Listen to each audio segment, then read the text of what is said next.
Sveiki, šioje vaizdo pamokoje parodysiu, kaip mes galime pakeisti skaičių į datą, laiką ar trukmę. Tai kaip ir skaičiaus formatai, yra tam tikras skaičiaus pavaizdavimas, tai nėra pačio skaičiaus pakeitimas. Taip ir skaičiaus vaizdavimas kaip data arba vaizdavimas laiku, vaizdavimas trukme yra tik tai pavidalas, tai nekeičia pačio skaičiaus. Tai tam tikra prasme galime sakyti, kad datos, laikai, trukmės iš tikrųjų yra dar papildomi skaičiaus formatai, dar papildomas būdas pavaizduoti skaičių, suteikti jam tam tikrą pavidalą.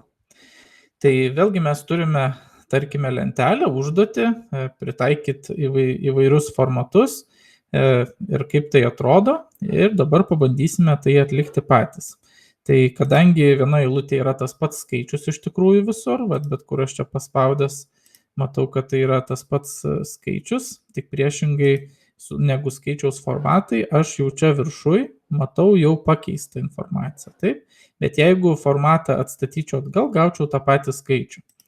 Tai tuo skiriasi nuo praeitoje pamokoje nagrinėtų paprastųjų skaičių formatų, kad tai reiškia mes ten paspaudę ant langelio, viršui matome skaičių, tai su datom laikais jau matome pakeistą informaciją viršui ir pačio skaičiaus mes jau nebematome, nepaisant to, kad jis yra ir galime grįžti prie paprasto skaičiaus vaizdavimo, nes labai nesudėtingai.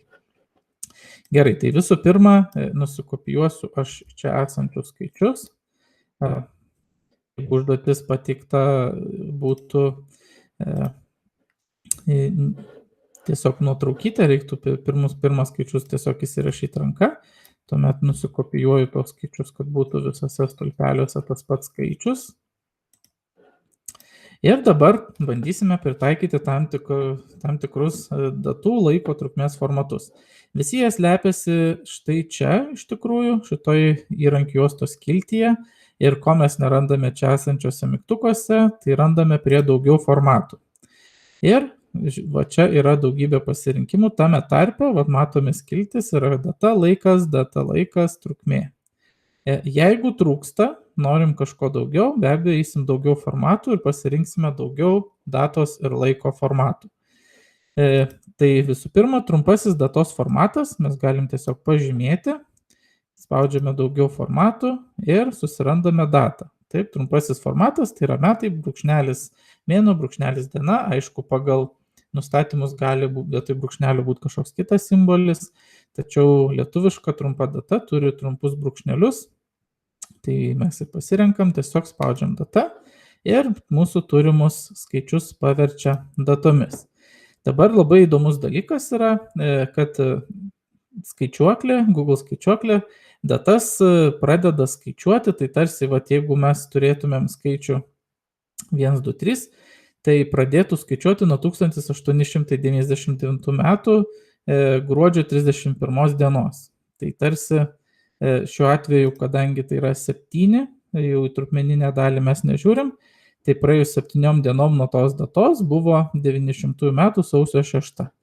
Analogiškai praėjus 2272 dienom nuo tos datos jau būtų 1906 metų kovo 21 ir taip toliau. Praėjus beveik 300 tūkstančių dienų jau 2672 metai. Toliau, jeigu aš pasirinksiu laiką, taip, gal kol kas trukmę praleiskime, čia buvo trumpas datos formatas, pabandykime išreikšti šiuos skaičius laiku, pažymiu stulpelį, daugiau formatų ir laikas. Taip, laikas, standartiškai laikas yra valandos, minutės, sekundės ir čia mes iškart pastebim, kad kai kur laikas yra nulinis. Tai jeigu pas mus skaičiaus veikoji dalis tampa data, tai trupmeninė data tampa laiku. Jeigu mano skaičius po kablelio turi nulius, arba kitaip sakant, neturi trupmeninės dalies, yra sveikas skaičius, jį pavertus laiku mes gausime 0. Tačiau jeigu pažiūrėsime viršui, mes matome, kad tą skaičių pavertus laiku iš tikrųjų yra data ir laikas. Reiškia, 782 tapo data vasario 22 metų. O trupmeninė dalis tapo laiku, tai yra 0. Ir vat, kur buvo su kableliu skaičius, pavyzdžiui, 225,5, tai jau tapo 12 valandų. Reiškia 50 arba 50 šimtųjų yra pusę paros, o pusę paros tai yra 12 valandų, nes para yra 24. Reiškia 58 šimtosios paros yra 13 valandų 50 minučių ir 53 sekundės. Tai va ta trupmeninė dalis, jinai parodo, koks laikas yra, jeigu vienas sveikas vienetas atitinka 24 valandas, tai dalis to sveiko skaičiaus kiek valandų atitiks ir matom visur laikas neviršė 24 valandų. Štai čia 0,89 jau yra beveik sveikas skaičius ir jau yra 21 valanda su puse. Taip, toliau trukmė. Trukmė, vėlgi pažymėkim, daugiau formatų ir čia yra pasirinkimas trukmė. Trukmė tai yra vėlgi tas pats laikas, kurį mes čia turime, tik tai prie tų turimų valandų visa šita data, visos tos dienos irgi paverstos valandomis. Tai reiškia, jeigu tai buvo, pavyzdžiui, štai čia 22 803, tai mes tuos 22 803 padauginam iš 24 valandų ir gaunam, kad tai yra virš pusės milijono valandų. Tuo tarpu minučių, sekundžių 0. Aišku, jeigu skaičius yra su kableliu, pavyzdžiui, 28,24, tai 28 pavertus valandomis bus 28,24 ir dar pridėsime 5 valandas, 51 minutę ir 7 sekundės ir gausime štai tokį dydį. Viso 677 valandas dar su minutėm ir sekundėm. Tai čia tarsi mes visą tą laiką, kuris apima ir datą, tai paliekam tą laiką ir prie jo dar pridedam sveikąją dalį, tokiu principu, kad kiekvienas sveikas sveiko skaičiaus vienetas prilyginamas 24 valandom. Ir tokiu būdu aš gaunu trukmę, kiek praėjo valandų, minučių ir sekundžių nuo 1899 metų gruodžio 31 dienos praėjus štai tiek parų. Kiek praėjo valandų, minučių, sekundžių.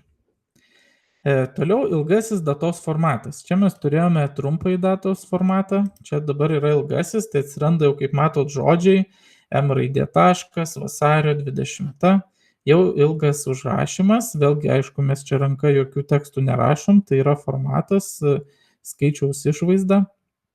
Tai pasižymėkim, keliavom daugiau formatų.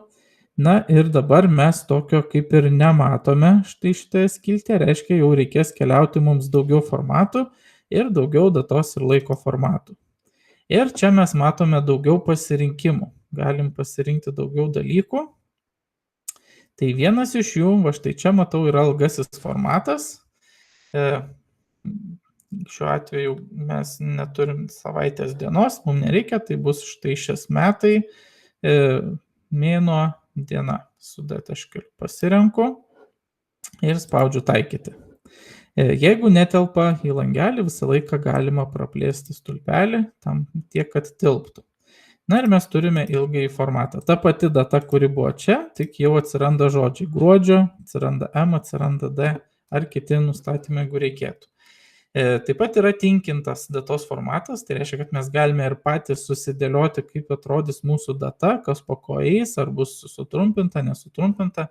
Čia šiuo atveju yra, tarkim, užduotis prašo labai įdomių dalykų, metai nukirsta pirma metų dalis, kai mes sakom 2 metų, 62 metų, iš tikrųjų turime minti 1900 arba 2600, bet šitos informacijos nebelieka. Tada mėno diena skaičiais, nors D irgi yra ženkliukas, tada savaitės diena sutrumpintai, ŠT šeštadienis ir prieš pietą, reiškia prieš pietus. Čia toks kaip amerikietiškas AM, PM, prieš pietus po pietų. Žodžiu, visiškai keista data, labai sunkiai suvokiama, bet mes ją irgi galime susidėlioti, jeigu yra toks poreikis. Tai pasižymėm stulpelį, keliaujame daugiau formatų. čia vėlgi keliaujame daugiau formatų jau akivaizdžiai, nes tokio tikrai varianto mums nesiūlys. Ir pasirenkam daugiau datos ir laiko formatų. Ir čia mes galime pasirinkti, kur yra metai, mėnuo, diena, įvairiausių variantų, čia man net ir siūlo. Iš esmės aš galiu pasirinkti, tarkim, tokį dalyką, kažkuria galbūt savaitės diena. Ir dabar čia šitoje vietoje jau galiu net ir, kaip sako, tinkinti arba keisti net ir šitus laukus. Tai kur yra metai, paspaudžiu, galiu pasirinkti, kad 2 skaitmenų metai būtų. 2 skaitmenis, tada M raidė, yra M raidė, viskas gerai, tada mėnuo irgi noriu, kad būtų 2 skaitmenys, reiškia pasirenku ne žodį, nesutrumpintą žodį, o mėnuo su 0 priekyje. Diena irgi iš 2 skaitmenų norėčiau, kad būtų, reiškia su 0 priekyje. Savaitės diena norėčiau, kad būtų sutrumpinta, AN jeigu antradienis. Ir tuomet dar norėčiau, kad būtų prieš piet ar po piet. Reiškia dar čia daugiau pasirinkti, galiu variantą prieš piet po piet. Pridedu ir čia pasirenku, kad atrodytų prieš piet arba po piet. Gali būti ir sutrumpintai, bet aš noriu nesutrumpintą, nes čia matau, kad nesutrumpinta. Ir spaudžiu šitą visą keistą darinį, vėlgi čia galima ir vietomis galbūt sukeisti, ar ten kažkokį kitą formatą, bet visą šitą darinį aš taikau, nors jo gal čia ir nebuvo pasirinkime, aš tiesiog jį susidėliojau čia, galiu net ir ištrinti, ko nereikia, arba pridėti, ko reikia štai čia, kokios informacijos susidėlioti ir tada spaudžiam taikyti ir turime štai tokį keistą datos formatą. Vėlgi praplečiam, kad matytųsi, metai, mėnuo, diena, ketvirtadienis prieš piet ir taip toliau. Tai tiek apie datas, laikus ir trukmes ir sėkmės jas taikant Google skaičiuoklėje.